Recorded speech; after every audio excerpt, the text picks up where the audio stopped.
दोस्तों अगर आप भी राहुल द्रविड़ को एक शानदार कोच मानते हैं तो हमारे इस वीडियो को लाइक जरूर कीजिएगा। दोस्तों केपटाउन में साउथ अफ्रीका के खिलाफ टेस्ट सीरीज का आखिरी मुकाबला चल रहा है, जहां पहले दिन के जद्दोजहद के बाद दोनों ही टीमें दूसरे दिन पहले सत्र के लिए मैदान में उतर चुकी हैं। आपको बता दें कि भारतीय टीम के गेंदबाजों ने दूसरे दिन के अपने पहले सत्र की जबरदस्त शुरुआत की है और जसप्रीत बुमराह ने एक बार फिर से भारतीय टीम को सफलता दिलाते हुए इस मुकाबले में टीम इंडिया की जबरदस्त वापसी कराई है। तो चलिए हम आपको बताते हैं दूसरे दिन के पहले सत्र का पूरा हाल, लेकिन उससे पहले आपको क्या लगता है जसप्रीत बुमराह और शार्दुल ठाकुर में से सर्वश्रेष्ठ गेंदबाज कौन है? आप अपनी राय नीचे दिए गए कमेंट बॉक्स में जरूर दें। दोस्तों केपटाउन का निर्णायक मुकाबला अब दूसरे दिन तक पहुंच चुका है, जहां दोनों ही टीमें जीत के लिए पूरा जोर लगाती हुई नजर आ रही हैं। वहीं एक बार फिर से भारतीय गेंदबाजों ने अपने जबरदस्त फॉर्म को बरकरार रखते हुए भारतीय टीम के इस मुकाबले में जबरदस्त वापसी कराई है। आपको बता दें कि आज के दिन के पहले सत्र अपने पहले ओवर की दूसरी ही गेंद पर भारत के सर्वश्रेष्ठ गेंदबाज जसप्रीत बुमराह ने साउथ अफ्रीका के दूसरे ओपनर बल्लेबाज एडन मार्करम को क्लीन बोल्ड करके भारत को दूसरी सफलता दिलाई। वहीं इससे पहले आपको बता दें कि कल के दिन जब भारतीय टीम बल्लेबाजी करने आई तब उसने साउथ अफ्रीका के खिलाफ 223 रनों का स्कोर खड़ा किया, जिसमें कल पूरे दिन भारतीय कप्तान विराट कोहली ने जबरदस्त बल्लेबाजी की। उन्होंने अपनी पारी में 201 गेंदों का सामना करते हुए 79 रनों की एक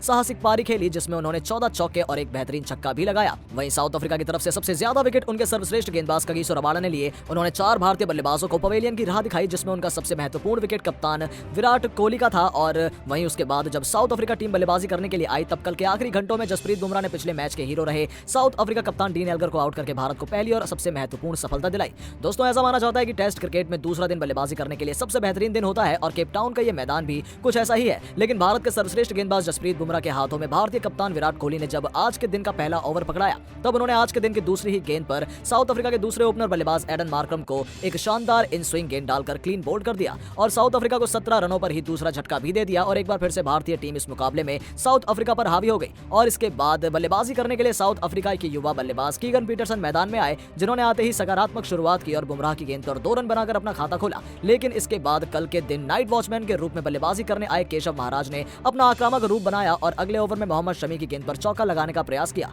हालांकि वो इस गेंद पर काफी ज्यादा लकी साबित हुए और गेंद बल्ले का किनारा लेकर बाउंड्री की तरफ चली गई। इसके बाद पारी का 12वां ओवर लेकर आए मोहम्मद शमी की गेंद पर एक बार फिर से उन्होंने एक बेहतरीन चौका लगाया और देखते देखते उनका स्कोर 27 गेंदों में 16 रन तक पहुंच गया। वहीं साउथ अफ्रीका भी 2 विकेट के नुकसान पर 33 रनों पर पहुंच गई। हालांकि दूसरे छोर पर खड़े कीगन पीटरसन संभलकर बल्लेबाजी कर रहे हैं और उन्होंने 12 गेंदों का सामना करते हुए अभी 3 रन बनाकर क्रीज पर डटे हुए हैं और 14 ओवर की समाप्ति तक साउथ अफ्रीका अभी भी भारतीय टीम से 188 रन पीछे है। और नाइट वॉचमैन के रूप में आए केशव महाराज एक बेहद महत्वपूर्ण पारी खेल रहे हैं और इस सीरीज के मद्देनजर उनकी ये पारी मैच डिसाइडर पारी भी हो सकती है, क्योंकि केपटाउन के इस मैदान पर बल्लेबाजी करना काफी ज्यादा मुश्किल है। आपको बता दें कि पारी का 14वां ओवर लेकर आए मोहम्मद शमी ने बेहद ही जबरदस्त गेंदबाजी करते हुए कीगन पीटरसन को अपना ये ओवर मिडन फेंका। इसके बाद 15वें ओवर में जसप्रीत बुमराह की गेंद पर इन दोनों ही बल्लेबाजों ने 2 रन बनाए और अपनी टीम को 37 रनों तक पहुंचाया। और दूसरे दिन के बल्लेबाजी के लिए मददगार पिच पर दोनों ही बल्लेबाजों ने फूंक कर कदम रखते हुए अपनी टीम को थोड़ा बहुत जरूर संभाला है। हालांकि भारतीय गेंदबाज खतरनाक लय में नजर आ रहे हैं और ऐसा लग रहा है कि दूसरे सत्र की समाप्ति तक साउथ अफ्रीका के 4 बल्लेबाज पवेलियन लौट सकते हैं। दोस्तों साउथ अफ्रीका अभी भी भारतीय टीम से 186 रन पीछे है और भारतीय गेंदबाजों के जबरदस्त फॉर्म को देखते हुए ऐसा लग रहा है कि टीम इंडिया साउथ अफ्रीका पर छोटी मगर महत्वपूर्ण बढ़त हासिल कर सकती है और केपटाउन के इस मैदान पर यह छोटी सी ही सीरीज बड़ी डिसाइडर साबित हो सकती है। वहीं इस मुकाबले में भारतीय कप्तान विराट कोहली के आ जाने से मैदान में खिलाड़ियों का आत्मविश्वास भी 7वें आसमान पर है और ऐसा लग रहा है कि भारतीय टीम इस मुकाबले को कड़े संघर्ष के बाद अपने नाम कर लेगी। दोस्तों केपटाउन के मैदान पर एक बार फिर से भारतीय ओपनर बल्लेबाजों ने पहले आधे घंटे बल्लेबाजी करके भारतीय टीम को एक अच्छी शुरुआत दिलाई, लेकिन इसके बाद साउथ अफ्रीकी गेंदबाज पलटवार करते हुए भारतीय टीम के दोनों ओपनर बल्लेबाजों को पवेलियन की राह दिखाई। लेकिन इसके बाद भारत के 2 सबसे सीनियर बल्लेबाजों ने भारतीय टीम को मुश्किल से निकालते हुए जबरदस्त बल्लेबाजी करके एक मजबूत स्थिति में पहुंचा दिया है। दोस्तों साउथ अफ्रीका के खिलाफ तीसरे टेस्ट मुकाबले में कगिसो रबाडा का पहला ओवर भारत के उप कप्तान केएल राहुल ने खेला और उनके इस ओवर में उन्होंने बेहद ही रक्षात्मक तरीके से बल्लेबाजी की। साउथ अफ्रीकी तेज गेंदबाज कगिसो रबाडा ने पहले ओवर में बेहद शानदार गेंदबाजी की और पारी की तीसरी गेंद पर ऐसा लगा कि उन्होंने केएल राहुल का विकेट लगभग ले ही लिया, क्योंकि गेंद केएल राहुल के बल्ले के बेहद करीब से विकेट कीपर के पास चली गई और वहीं पहले ओवर में खेलने का एक सीधा शॉट खेलकर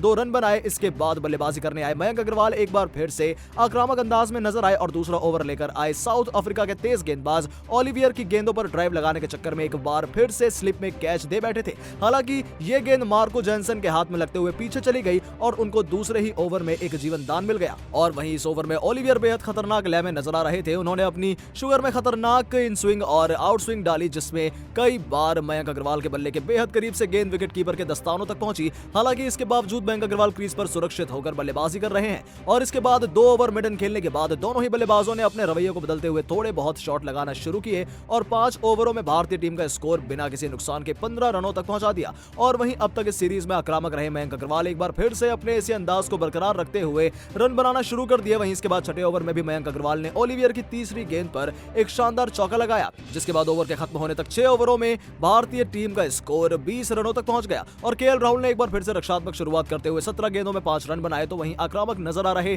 मयंक अग्रवाल ने 19 गेंदों में 11 रन बनाए, लेकिन इसके बाद अगले ओवर में गेंदबाजी करने आए साउथ अफ्रीका के सर्वश्रेष्ठ गेंदबाज कगिसो रबाड़ा की दूसरी गेंद पर केएल राहुल ने एक शानदार चौका लगाया। इसके बाद 1 रन लेकर दूसरे छोर पर चले गए। वहीं इसके बाद मयंक अग्रवाल ने भी कगिसो रबाड़ा की 5वीं गेंद पर एक बेहतरीन चौका लगाकर भारतीय टीम का स्कोर 7 ओवर के बाद 29 रन तक पहुंचा दिया और देखते ही देखते मयंक अग्रवाल 21 गेंदों में 15 रनों के स्कोर तक पहुंच गए और वहीं केएल राहुल भी 21 गेंद खेलकर 10 रन बनाकर आज एक अलग लय में दिख रहे हैं। हालांकि बीच बीच में साउथ अफ्रीकी गेंदबाज भारतीय बल्लेबाजों को तंग करने में जरूर लग रहे हैं, लेकिन दोनों ही ओपनर बल्लेबाजों ने एक बार फिर से भारतीय टीम को बेहतरीन शुरुआत दिलाई थी, जिसके बाद 8 ओवर की समाप्ति तक भारतीय टीम का स्कोर 31 रनों के पार पहुंच गया। हालांकि इसके बाद साउथ अफ्रीका गेंदबाजी वापसी करते हुए भारतीय टीम को लगातार 2 झटके दिए, लेकिन इसके बाद भारतीय कप्तान विराट कोहली और चेतेश्वर पुजारा ने शानदार बल्लेबाजी करते हुए लंच तक और कोई नुकसान नहीं होने दिया और इन दोनों ही बल्लेबाजों ने आक्रामक और धैर्य का मिश्रण दिखाते हुए भारतीय टीम को इस मुकाबले में जबरदस्त कमबैक कराया। इन दोनों ही बल्लेबाजों ने लंच तक भारतीय टीम का स्कोर 2 विकेट के नुकसान पर 75 रन तक पहुंचा दिया, जिसमें चेतेश्वर पुजारा ने बेहतरीन बल्लेबाजी करते हुए 25 रन बनाए और वहीं विराट कोहली ने भी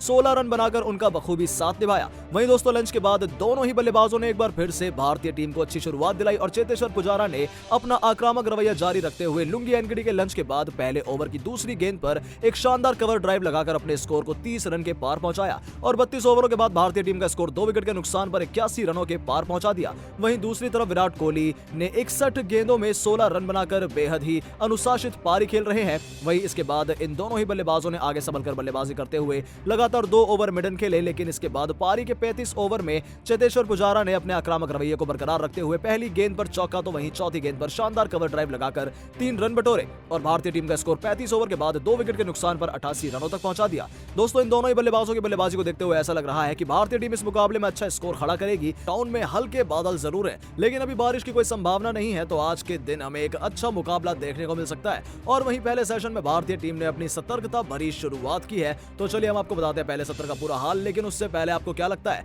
केएल राहुल और मयंक अग्रवाल में से शानदार प्लेयर कौन है? अपनी राय हमें नीचे दिए गए कमेंट सेक्शन में जरूर दें। दोस्तों भारतीय टीम ने सेंचुरियन में अपना पहला टेस्ट मुकाबला जीतकर साउथ अफ्रीकी दौरे की बेहतरीन शुरुआत की है, लेकिन उसके बाद अफ्रीकी टीम ने भी जबरदस्त वापसी करते हुए जोहानिसबर्ग में भारतीय टीम को 7 विकेट से करारी मात दी थी, जिसके बाद 3 टेस्ट मैचों की सीरीज अब और भी ज्यादा रोमांचक हो गई है। और वहीं दोनों ही टीम वाले अपना एक मुकाबला खेलकर केप टाउन में खेले जा रहे मुकाबले को एक फाइनल मुकाबला बना दिया है, जिसका इंतजार सभी क्रिकेट प्रशंसकों को बेसब्री से था। लेकिन आज भारतीय समय अनुसार 2 बजे आज उनका इंतजार खत्म हो गया, जहां भारतीय कप्तान चोट से वापसी करते हुए इस मुकाबले में एक बार फिर से टॉस जीतकर पहले बल्लेबाजी करने का फैसला लिया। वहीं दोस्तों अगर हम पिच की बात करें तो केप टाउन के न्यूलैंड्स मैदान पर पहले घंटे काफी नमी रहने वाली है, जिसका फायदा साउथ अफ्रीकी गेंदबाजों को मिल भी रहा है। वहीं दोस्तों चौथी पारी में मुश्किल बल्लेबाजी को देखते हुए विराट कोहली ने गेंदबाजी के मुफीद कंडीशन में भी फैसला किया और उनके इस फैसले को सही साबित करते हुए दोनों ही ओपनर बल्लेबाज भारतीय टीम को एक रक्षात्मक शुरुआत दी है। दोस्तों साउथ अफ्रीका के खिलाफ तीसरे टेस्ट मुकाबले में कगिसो रबाड़ा का पहला ओवर भारत के उप कप्तान केएल राहुल ने खेला